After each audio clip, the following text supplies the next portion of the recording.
एखाद्या महान कलाकृतीचा पहिला प्रयत्न पूर्णपणे फसू शकतो का? असा प्रश्न कधी पडलाय? आज आपण एका अशाच पुस्तकाची गोष्ट पाहणार आहोत, ज्याची सुरुवात तर अयशस्वी झाली, पण नंतर त्याने अख्ख्या प्रदेशाच्या सांस्कृतिक इतिहासालाच एक नवा आकार दिला. हे पुस्तक आहे राजा शिवछत्रपती.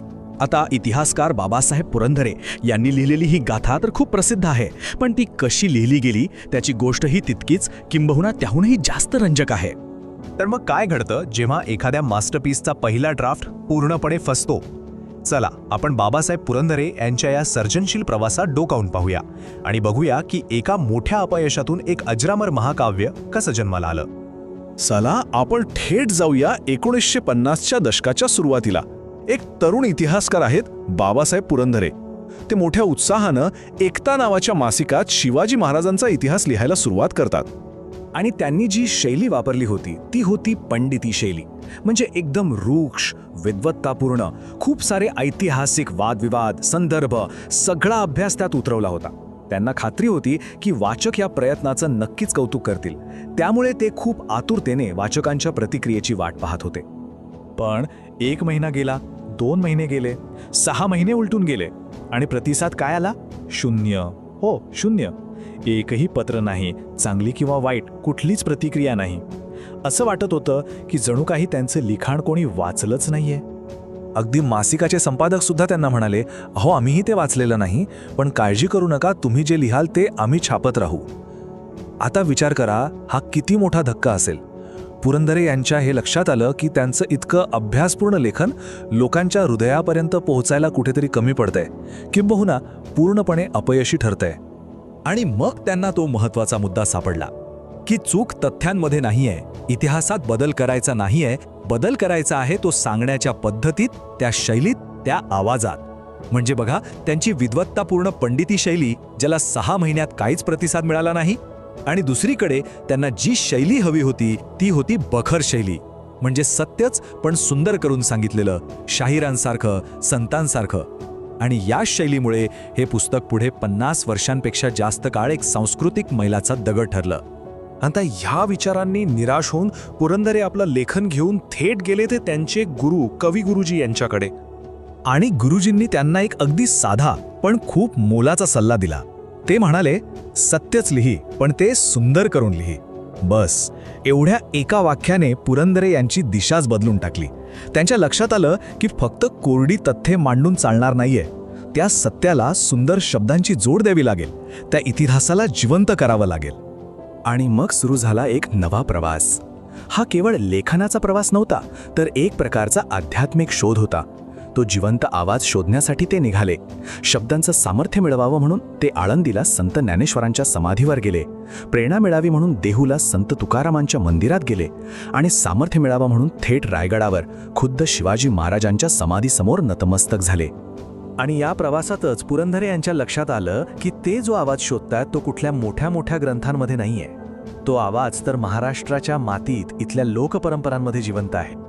त्यांनी मग स्वतःला या परंपरांमध्ये झोकून दिलं. पोवाडे गाणारे शाहीर, कथा सांगणारे कीर्तनकार, तमाशगीर, गोंधळी, बखरकार, या सगळ्यांच्या शैली त्यांनी अभ्यासल्या. कारण इथेच तर इतिहास केवळ पुस्तकातल्या अक्षरांमध्ये बंध नव्हता, तो लोकांच्या गाण्यांत, त्यांच्या कथांमध्ये, त्यांच्या जगण्यात जिवंत होता. आणि याच लोकपरंपरा, शाहिरांची वीरगीतं असतील किंवा देव्हाऱ्यातली ती श्रद्धा असेल, याच गोष्टी त्यांच्या नव्या लेखनाचा पाया बनल्या. त्यांनी त्या पांडित्यपूर्ण वृक्ष भाषेला बाजूला सारलं आणि तिची जागा आता ह्या जिवंत रसरशीत प्रतिमांनी घेतली. तर मग या सगळ्या शोधाचा परिणाम नेमका कसा झाला तो आपल्याला पुस्तकात थेट दिसतो. राजा शिवछत्रपतीची जी नवी आवृत्ती आहे ना, तिची सुरुवात कोणत्याही तारखेने किंवा कोरड्या तथ्याने होत नाही. नाही, तिची सुरुवात होते एका भव्य दिव्य आवाहनाने. पहिलंच वाक्य आहे, आई तू ऐकायला ये. विचार करा, एक इतिहासकार आपलं पुस्तक देवांना आवाहन करून सुरू करतोय. ते थेट देवी देवतांना साक्षी राहून ही पवित्र कथा ऐकण्यासाठी बोलावतायत. आणि हे आवाहन फक्त देवीलाच नाहीये, ते संपूर्ण प्रदेशातील देवतांना बोलावतात. ज्ञानेश्वर तुकारामांसारख्या संतांना वंदन करतात. महाराष्ट्रातल्या नद्या, पर्वतांना आवाहन करतात.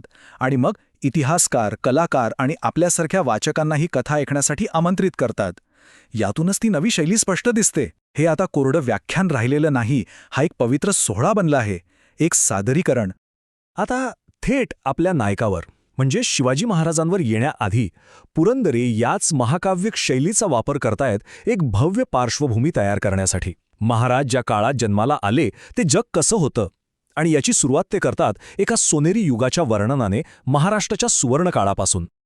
ते आपल्याला घेऊन जातात यादवांच्या वैभवशाली काळात. देवगिरीसारखे राजधानी जिथे कला, न्याय आणि संस्कृती अगदी शिखरावर पोचली होती. आणि हे वर्णन इतकं जबरदस्त आहे की यादवांचा पराक्रम असा होता की शेजारचे राजे युद्धाला घाबरून सिंहासनावर स्त्रिया किंवा पुतळे बसवायचे. इतकी समृद्धी होती की घरांना कुलूप लावायची गरज नव्हती. आणि कला संस्कृती तर इतकी भरली होती की भव्य मंदिरे आणि शिल्पे सगळीकडे होती. आता हे सगळं सांगण्यामागचा उद्देश काय, तर महाराष्ट्राच्या या गौरवशाली इतिहासाची पायाभरणी करून पुरंदरे पुढे येणाऱ्या संघर्षासाठी एक शक्तिशाली पार्श्वभूमी तयार करतात. कारण याच सुवर्णकाळाच्या अस्तानंतर जो संघर्ष सुरू होणार होता त्यातूनच त्यांचा नायक आपले छत्रपती उदयास येणार होते. त्यामुळे प्रश्न हा उरतो की आधी स्वतः कथाकाराची कथा सांगून पुरंदरे यांनी केवळ इतिहासाचं पुस्तक लिहिलंय की संपूर्ण संस्कृतीसाठी एक आधुनिक महाकाव्य रचलं. त्यांची ही गोष्ट आपल्याला एकच शिकवते, कधीकधी इतिहास लिहिण्यासाठी फक्त तथ्य पुरेशी नसतात, त्याला लोकांच्या हृदयापर्यंत पोहोचवणारा एक जिवंत आवाज लागतो. आणि एकदा का तो आवाज सापडला की एक अयशस्वी झालेला पहिला मसुदा सुद्धा एका राष्ट्राचं महाकाव्य बनू शकतो.